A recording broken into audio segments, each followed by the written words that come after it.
नमो बुधाय दोस्तों। नमो बुधाय मतलब हम उसको नमन करते हैं जो अपने आप में विजय प्राप्त कर लिया है। आप लोगों को शायद बहुत लोगों को नहीं पता होगा नमो बुधाय मतलब क्या है, तो मैं बताना चाहता हूँ कि नमो बुधाय मतलब जो अपने आप पे स्वयं पे विजय पा लिया है, शांति को पा लिया है, लोभ मोह ईर्ष्या तृष्णा सब चीज से ऊपर उठ चुका है। तो आइए हम जानते हैं आज का जो विषय है, टॉपिक है जनरल साइंस का जो फिजिक्स पार्ट है, उसका जो बिंदु है उसके बारे में जानते। अभी हमने क्या बोलते हैं कोणीय वेग के बारे में जाना, वृत्तीय वेग के बारे में जाना, उसमें एक और छूट गया था, उसका एक है रेखीय वेग, लीनियर वेलोसिटी। तो उसके बारे में हम जानते हैं, उसकी परिभाषा के माध्यम से हम जानते हैं। आइए हम पढ़ के बताते हैं, सुनाते हैं। एक सीधी रेखा में गति करने वाले किसी वेग को रेखीय गति कहते हैं। क्या कहते हैं? अब कोई है ना सीधी अब कोई रेखा है, अब इस पे कोई गति कर रहा है, कोई गति कर रहा है, कोई चल रहा है, चलते रह रहा है, अरे एक सीधी रेखा में है ना, एक सीधी रेखा में गति करने वाले किसी रेखीय वेग को रेखीय गति कहते हैं। एक सीधी रेखा में गति करने वाले किसी वेग को रेखीय गति कहते हैं। सीधी रेखा में मतलब चलते रहता है। और आप जानते हैं कि रेखीय वेग का मात्रक क्या होता है? मीटर प्रति सेकेंड। रेखीय वेग का मात्रक क्या होता है? मीटर प्रति सेकेंड। रेखीय वेग एक क्या है? रेखीय वेग क्या है? एक सदिश राशि है। ये चीजें आपको याद रखना है। रेखीय वेग क्या है, ये आपको एग्जाम में ऑप्शन देगा।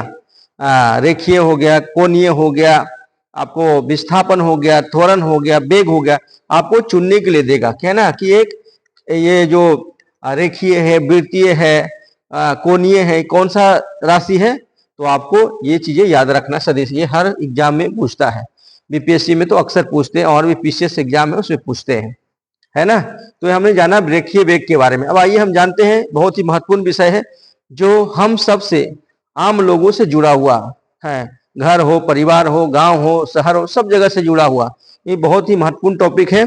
आप सब जानते हैं न्यूटन लॉ जो उन्होंने हमें वो नियम दिया। एक बार मैंने समझाया था कि जो न्यूटन एक पेड़ के नीचे बैठे थे, सेब के एप्पल के ट्री के नीचे बैठे थे। अब जब वो एप्पल उनके सर पे गिरा ऊपर से, तो उसी समय से वो सोचना कर दे रहे ये गिरा तो आखिर नीचे क्यों गिरा, मेरे सर पे क्यों गया, कुछ धरती पे क्यों, ऊपर क्यों नहीं गया है। तो उन्होंने उस पर रिसर्च किया और फिर उसको उन्होंने अपना एक नियम दिया जिसे कहते हैं न्यूटन लॉ। तो न्यूटन के बारे में हम जानते हैं कि कैसे कैसे न्यूटन बना और कितने प्रकार के हैं। न्यूटन के गति के विषयक नियम, Newton first law, Newton of motion है ना, Newton's law of motion, Newton के गति के नियम है ना। अब जाइए आप जानते हैं इससे। सर आइजक न्यूटन ने गैलीलियो की धारणाओं के आधार पर 3 आधारभूत नियमों को समझाया या बताया है ना, या प्रतिपादन किया, आप जो भी बोल सकते हैं।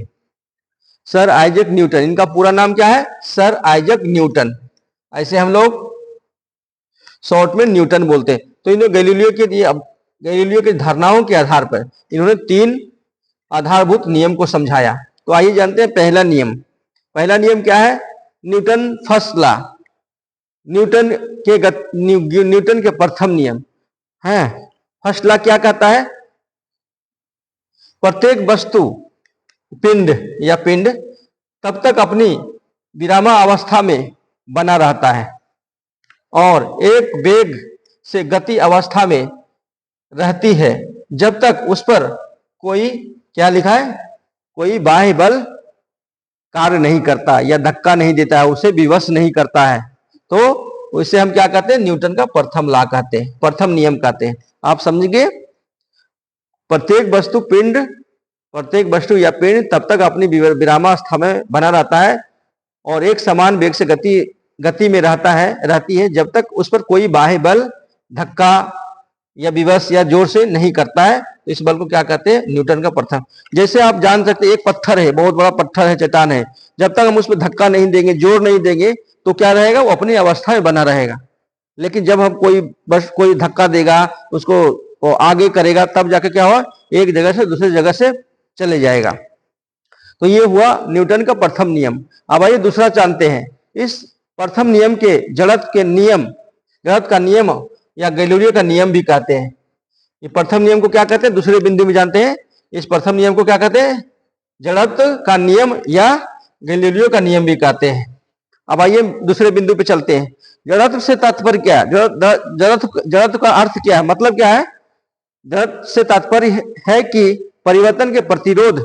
जड़त्व किसी वस्तु पिंड का ऐसा गुण होता है जिसके कारण कोई वस्तु पिंड अपनी विरामा अवस्था में बना रहता है। समझ गए। जड़त्व से तात्पर्य क्या है, परिवर्तन के प्रतिरोध। जड़त्व किसी वस्तु पिंड का ऐसा गुण होता है जिसके कारण कोई वस्तु पिंड अपनी विरामावस्था में बना रहता है। जड़त्व का मतलब क्या, उसका ऐसा गुण है कि अपनी अवस्था में जहां रुका है पत्थर तो वहीं रुका हुआ है, जब तक उसमें कोई धक्का नहीं देगा। तो ये जड़त्व का नियम है, मतलब एक ही जगह पर वो रहेगा। है। अब आइए चलते जड़त्व के कुछ मुख्य उदाहरण जानते हैं। मुख्य उदाहरण क्या है, जैसे आप जानते हैं आए दिन हम लोग बस पे यात्रा करते हैं, बस पे यात्रा करते हैं। अचानक जब गाड़ी चलता है, ब्रेक लेता है, तो क्या होता है, बस के अचानक चलने पर खड़ा व्यक्ति पीछे की ओर गिर जाता है। अब सब लोग जानते होंगे, हम लोग अक्सर बस में यात्रा करते हैं, रोडवेज बस पे यात्रा करते हैं, कहीं भी आप यात्रा करते हैं, तो जब अचानक गाड़ी चलता है तो लोग जो खड़ा व्यक्ति आगे की ओर क्या बोलता है, पीछे की ओर गिरता है ना। अब आइए दूसरे बिंदु में चलते हैं।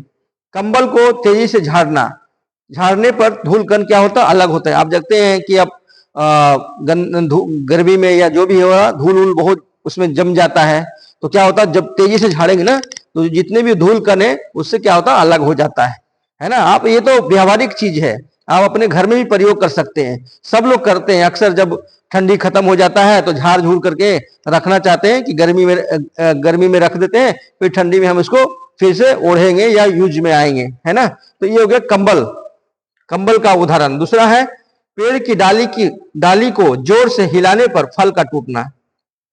जब आप कहीं आम तोड़ने जाते हैं, अमरूद तोड़ने जाते हैं, फल तोड़ने जाते हैं, तो क्या होता है, जब नीचे पा नहीं पाते, छूने, तो उसको नीचे से डाली को क्या होता है, शाखा को हिलाते हैं, तो क्या होता है, फल टूट करके नीचे गिर जाता है ना। अब आइए चौथा पॉइंट जानते हैं। खिड़की के शीशे में बंदूक की गोली से गोली मारने पर छेद हो जाता है, लेकिन ईटा पत्थर मारने पे शीशा क्या होता है, चटक जाता, दरक जाता है। आप जानते हैं ना, आप फिल्मों में अक्सर देखते होंगे, जब कोई गोली से शीशे पे वार करता है, मारता है ना, तो क्या छेद होकर के पार होकर चला जाता है, छेद हो जाता है। वो शीशा क्या होता है, चटकता नहीं, टूटता नहीं है। लेकिन जब आप ईटा पत्थर से मारेंगे तो क्या होगा, पूरा जो शीशा है चटक जाएगा, दरक जाएगा, है ना। तो ये हुआ आपका न्यूटन के प्रथम नियम के बारे में, और उसके उदाहरण के माध्यम से हमने समझा, जड़त्व के बारे में समझा कि जड़त्व क्या है। जड़त्व क्या है, कोई वस्तु जो अपनी अवस्था में बना रहता है, जैसे पत्थर हो गया, तो जब तक उसमें कोई धक्का नहीं देगा, कोई जोर नहीं मारेगा, कोई ठेलेगा नहीं, जब तक वो क्या रहेगा, अपनी अवस्था में। उसे कहते हैं जड़त्व का नियम।